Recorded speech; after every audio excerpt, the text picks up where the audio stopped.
right, hi, my name is Mithra. I am a recent graduate from electrical engineering.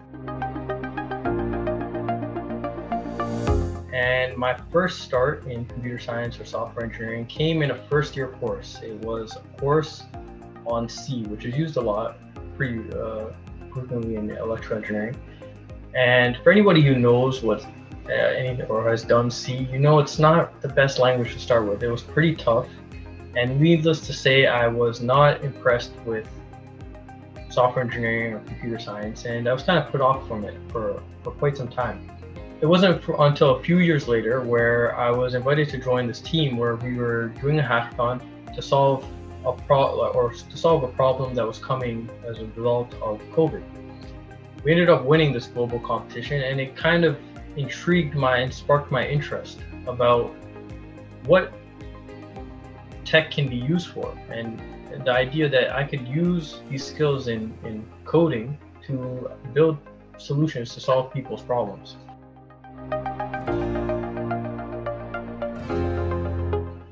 The biggest challenges I had learning was that I kind of changed my career path in my last year of university. So while I was doing full-time school and full-time work, I was also learning to code.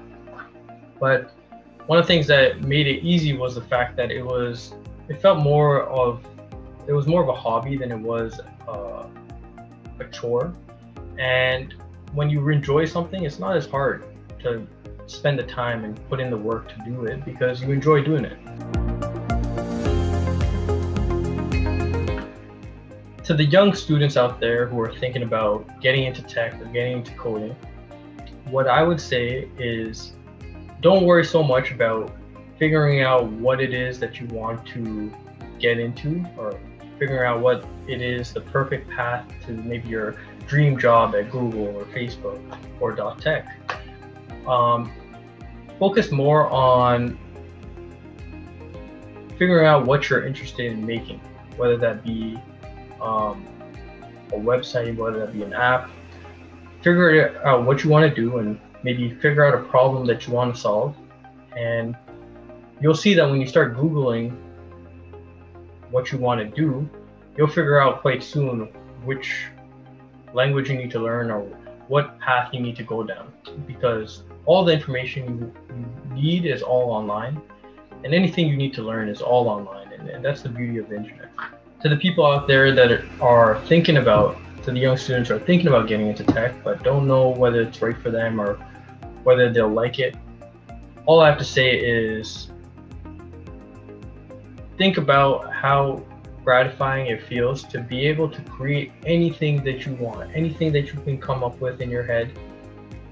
Having the power to create that is such an amazing feeling, and it is even greater feeling when you are able to help people in their daily lives with things that you've built.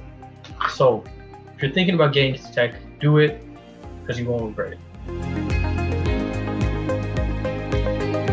Diversity is super important in tech and in computer science, and I'm a big believer in that for one main reason, and that comes down to this: to drive innovation, to push the bar forward every year or every day, and to lead the charge in innovation.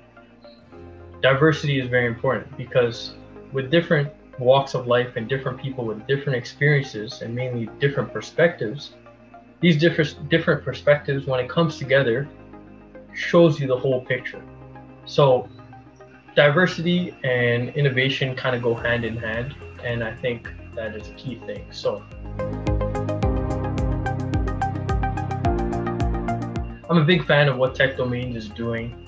I think, really promoting diversity with getting more women in tech and in computer science and more marginalized youth interested in learning will ultimately make a greater tomorrow, because as we have all this different perspective and different walks of life, we'll be able to see things in different ways and solve problems in different ways. So I think .tech Domains is doing a great thing, and my hope for the future is that we see a very diverse community in the tech industry, and my hope is that we continue to drive the bar forward and continue to innovate and lead innovation in the world.